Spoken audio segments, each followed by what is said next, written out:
ഇതിനു മുന്നേ ഉള്ള വറക്കൽ പൊരിക്കൽ എപ്പിസോഡിനെ കാട്ടി എനിക്കിഷ്ടപ്പെട്ടത് ഇന്നലത്തെ എപ്പിസോഡാണ്. കാരണം സ്ട്രെയിറ്റ് ഫോർവേഡ് ആയിട്ട് കാര്യങ്ങൾ കാണിച്ചു കൊടുത്തു. കണ്ടസ്റ്റൻസിന്റെ മുഖം മൂടി അഴിഞ്ഞു വീഴുന്ന രീതിയിലാണ് ഇന്നലത്തെ എപ്പിസോഡ് മുന്നോട്ട് പോയത്. കാരണം ഏറ്റവും പുവർ പെർഫോമൻസിന്റെ പേരിലാണ് ആദിലയും അനീഷിനെയും കൂടെ ജയിലിലോട്ട് അയച്ചത്. അത് ഡിസേർവിംഗ് ആയിരുന്നു. അവർ തന്നെയാണ് ഏറ്റവും മോശമായിട്ട് പെർഫോം ചെയ്തത്. ആർക്കും കോയിൻ കിട്ടണ്ട എന്നുള്ളൊരു സ്ട്രാറ്റജി യൂസ് ചെയ്തിട്ടാണ് അനുമോള് കളിച്ചിരുന്നെങ്കിൽ ആര്യന്റെ ബോട്ടിലിന് പുള്ളിക്കാരി കോയിൻ കൊടുക്കില്ലായിരുന്നു. പക്ഷെ അത് ആര്യന് മെയിൻറ്റെയിൻ ചെയ്യാൻ പറ്റിയില്ല. അതുകൊണ്ടാണ് ഫൈനലി ആര്യന് ഒന്നും കിട്ടാതെ പോയത്. പക്ഷെ അനുമോൾ അവിടെ ഭയങ്കര സ്ട്രിക്റ്റ് ആയിട്ടുള്ളൊരു റോൾ പ്ലേ ആണ് ചെയ്തത്. അതിലെനിക്ക് തെറ്റു പറയാനൊന്നുമില്ല. അങ്ങനത്തെ ആൾക്കാരുണ്ടല്ലോ പലയിടത്തും. അപ്പോൾ ഈ ബോട്ടിൽസ് ഒക്കെ കറക്റ്റായിട്ട് അവിടെ എത്തുന്നുണ്ടോ എന്ന് നോക്കേണ്ടത് ഈ ഏജൻസിൻ്റെയും പിന്നെ ജ്യൂസ് ഫാക്ടറി ഓണേഴ്സിൻ്റെയും ചുമതലയായിരുന്നു. അവിടെ അനീഷ് ഒരു പരാജയമായിപ്പോയി. അനീഷ് എനിക്ക് കിട്ടിയില്ലെങ്കിൽ ആർക്കും കിട്ടണ്ട എന്നുള്ള രീതിയിൽ എല്ലാവരുടെയും ബോട്ടിൽ നശിപ്പിച്ചത് ആർക്കും തന്നെ അക്സെപ്റ്റ് ചെയ്യാൻ പറ്റാത്തൊരു കാര്യമാണ്. ആ രീതിയിൽ അനീഷ് ഒരു വളരെ പുവർ ആൻഡ് സെൽഫിഷ് പെർഫോമർ ആയിട്ട് നമുക്ക് കാണാം.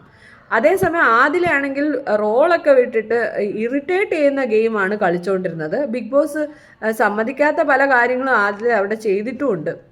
ജയിലിലുള്ളവർക്ക് ജ്യൂസ് കൊണ്ട് കൊടുക്കുക, അങ്ങനത്തെ ഉള്ള പല കാര്യങ്ങളും ആദില ചെയ്തു. വളരെ മോശം പദപ്രയോഗങ്ങളും പെരുമാറ്റവും ആദിലെ ഒട്ടും തന്നെ നമുക്ക് അക്സെപ്റ്റ് ചെയ്യാൻ പറ്റില്ല. എങ്കിൽ ഈ ഏറ്റവും പുവറായിട്ട് പെർഫോം ചെയ്തവരുടെ ലിസ്റ്റിൽ പെട്ട ഈ 2 പേരെയും അവർ ജയിലിൽ അയച്ചെങ്കിലും ഇന്നലെ ഇമ്മ്യൂണിറ്റി ആർക്ക് കൊടുക്കണമെന്ന് ചോദിച്ചപ്പം എല്ലാവരും കൂടെ ഗ്രൂപ്പ് കളിച്ച് ആദിലയുടെ പേര് പറഞ്ഞു. ബിഗ് ബോസ് അവിടെ കളിച്ചു. ബിഗ് ബോസ് ആദിലയ്ക്ക് ഇമ്മ്യൂണിറ്റി കൊടുത്തില്ല. അതെനിക്ക് നന്നായിട്ട് ഇഷ്ടപ്പെട്ടു. ആദിലയ്ക്ക് ഒരിക്കലും അർഹതപ്പെട്ടതല്ല ഇമ്മ്യൂണിറ്റി. ആദിലയുടെ പെരുമാറ്റമാണെങ്കിലും ടാസ്കിലെ പെർഫോമൻസ് ആണെങ്കിലും വളരെ വളരെ മോശമാണ്. അതുകൊണ്ട് ആദിലയ്ക്ക് അവിടെ കൊടുക്കാതിരുന്നത് തന്നെയാണ് ന്യായം. പിന്നെ ഏറ്റവും കൂടുതൽ ഇന്നലെ ചമ്മിയത് ഒനിയിലാണ്.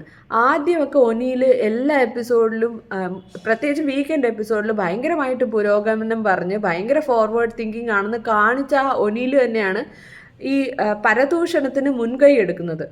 ഒനിയിലിന് ഭയങ്കര ഒരു അസൂയ പോലെയാണ് എനിക്ക് തോന്നിയിട്ടുള്ളത്. അഭിലാഷ് പിന്നെയും എന്തെങ്കിലുമൊക്കെ പറഞ്ഞിട്ട് പിന്നെ സാരമില്ല പോട്ടെ അവരുടെ കാര്യം എന്ന് പറഞ്ഞ് മിണ്ടായിരിക്കുന്നുണ്ട്. പക്ഷെ ഒനിയിലിനാണ് അവിടെ കൂടുതലും ഒരു അഗ്രഷൻ ഉള്ളത് ഇവരെ പറ്റി കുറ്റം പറയാൻ. പിന്നെ ബിന്നി കുത്തിത്തിരിപ്പ് ഇല്ല എന്ന് പറഞ്ഞതിന് കോൺട്രഡിക്ടറി ആയിട്ടാണ് ഈ ഒരു സംഭവം. ബിന്നിയുടെയും കൂടെ പോർഷൻ എടുത്ത് കാണിച്ചിരുന്നെങ്കിൽ നന്നായിരുന്നു. പക്ഷെ ഒനിയിലാണ് ഏറ്റവും കൂടുതൽ അവിടെ ചമ്മിപ്പോയത്. ആര്യൻ അത് നന്നായിട്ട് ഹാൻഡിൽ ചെയ്തു. ജിഷിൻ അവിടെ പറഞ്ഞ കാര്യങ്ങളും വളരെയധികം പ്രസക്തമാണ്.